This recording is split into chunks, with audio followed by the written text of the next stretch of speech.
About this day for a while. How Yes. does it feel to cast your vote? I'm assuming I know which way you voted on this.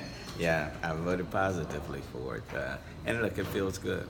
The city, the county, we're building stronger, being more resilient, and this is one of the key ways of providing the needed resources, not to build back, but to build forward and to mitigate the risk of flooding. And can you really touch on that some more? Because I know obviously federal funding has come in to help with some projects, Right. but County Judge Ed Emmett also said that's not going to be enough to do what we need to do. Look, the federal funding will be nowhere near what we need. We'll continue to need more funding.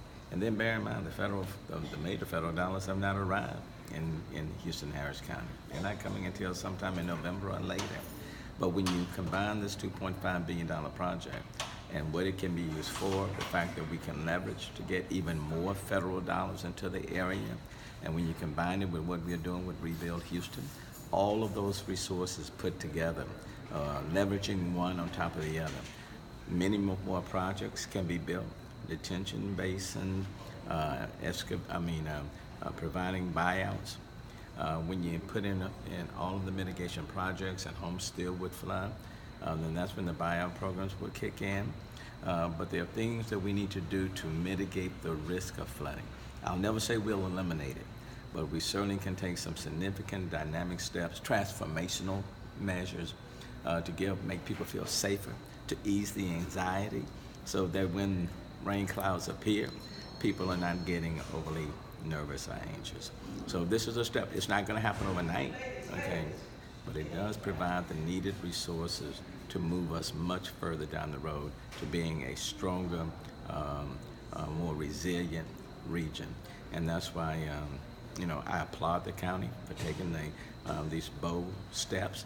And I'm encouraging everyone just to come out and vote. And we're almost a year to the date since we first felt August Harvey. 25th. Yeah. How do you feel the area has recovered in that year, and what do you still think needs to be done? Well, look, number one, I am so overwhelmed by how people in the area have responded. The spirit is strong. We've bounced back quicker than I think any city could have, much quicker. But at the same time, we don't want to leave anyone behind. I will acknowledge that there's still hundreds, if not thousands, of individuals who are living in homes that still need to be repaired or rebuilt. And I'm especially sensitive to those who are elderly, people with special needs, people in low-income communities, quite frankly, middle-income families that exhausted all of their resources. But the spirit is strong.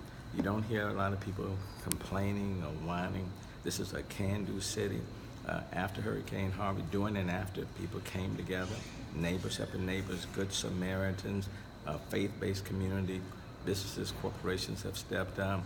So I feel if you can go through a major storm like Harvey and feel even better about how the region responded, that's where I am. But we also recognize that we have to do everything within our human capability to mitigate the risk of future flooding. This bond proposal is a major step in that direction. And when you combine the bond proposal with Rebuild Houston and all the other resources that are coming into our region, we will be in a much better place so that people can live here, ease their anxiety, people can come here, we can still grow and develop and be that dynamic city, but be much better prepared as we move forward. And it won't happen on its own, and neither is it going to happen overnight. But we're taking concrete, specific examples, measures, in order to put us in a much better place. And for that, I'm elated. Thank you. Thanks.